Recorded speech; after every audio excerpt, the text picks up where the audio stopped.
2025 international master league தொடரின் இறுதிப் போட்டியில் இந்தியா மற்றும் வெஸ்ட் இண்டீஸ் மாஸ்டர்ஸ் அணிகள் மோதின. இந்த போட்டியில் யுவராஜ் சிங் மற்றும் டீனோ பெஸ்ட் வாக்குவாதத்தில் ஈடுபட்ட சம்பவம் பரபரப்பை ஏற்படுத்தியது.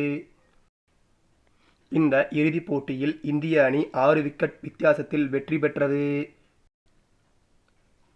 இந்திய அணி வெற்றியை நெருங்கிய நிலையில் யுவராஜ் சிங் மற்றும் வெஸ்ட் இண்டீஸ் வீரர் டீனோ பெஸ்ட் வாக்குவாதத்தில் ஈடுபட்டனர்.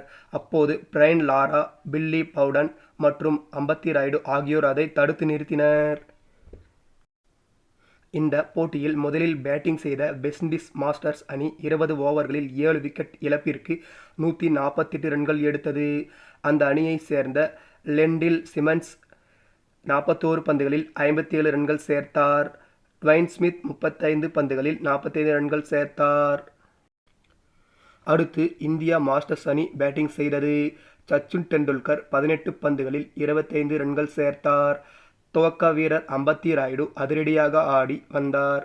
3வது வரிசையில் இறங்கிய குர்ப்ரீத் 14 ரன்கள் எடுத்து ஆட்டமிழந்தார். இதை அடுத்து 4ஆம் வரிசையில் யுவராஜ் சிங் களமிறங்கினார். யுவராஜ் சிங் நிதானமாக ஆடி வந்த நிலையில் அம்பத்தி ராயுடு அதிரடியாக ரன் சேர்த்தார். அப்போது டீனோ பெஸ்ட் பந்து வீசிய போது யுவராஜ் சிங்குக்கும் அவருக்கும் இடையே வாக்குவாதம் ஏற்பட்டது. யுவராஜ் சிங் அவர் அருகே சென்று கோபமாக பேசினார். டீனோ பெஸ்ட் இடைவிடாமல் வாதம் செய்தார். இதை அடுத்து அம்பையர் பில்லி பவுடன், சக வீரர் அம்பத்தி ராயுடு மற்றும் வெஸ்ட் இண்டீஸ் அணியின் கேப்டன் பிரையன் லாரா ஆகியோர் தலையிட்டு இருவரையும் சமாதானம் செய்து பிரித்துவிட்டனர்.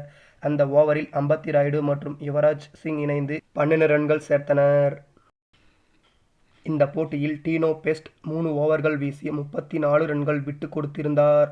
அவரே அதிக ரன்கள் விட்டு கொடுத்த பந்து வீச்சாளராக இருந்தார் என்பது குறிப்பிடத்தக்கது. அதன் பின் அம்பத்தி ராயுடு 50 பந்துகளில் 74 ரன்கள் சேர்த்து ஆட்டமிழந்தார்.